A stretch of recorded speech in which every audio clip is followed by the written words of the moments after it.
Hello, कुठं आहे? अरे मी इथेच तर आहे गार्डन मध्ये. किती वेळपासून तुझी वाट पाहत आहे. तू कुठे आहे? मग मी पण तर इथेच आहे. तू पण मला दिसत नाहीये. मी ब्लॅक ड्रेस मध्ये आहे. ठीक आहे ठीक आहे.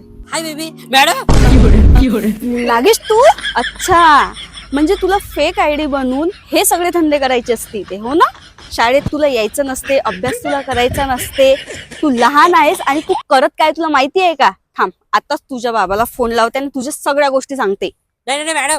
थांब, एकदम बोलू नको, चुप बस. काय मॅडम, त्या सरसकट चालू आहे तुमचं ते? अरे नागेश, तू तर माझा हुशार स्टुडंट आहे ना, आणि यावेळेला माहित आहे का तुला रिझल्ट मध्ये मार्क्स खूप चांगले पडणार आहे. आणि तू फक्त कोणाला सांगू नको. हा नाही नाही मॅडम, सांगत द्या. ठीक आहे, आता घरी जा. मार्क्स पाहिजे. हो हो हो. वाचली.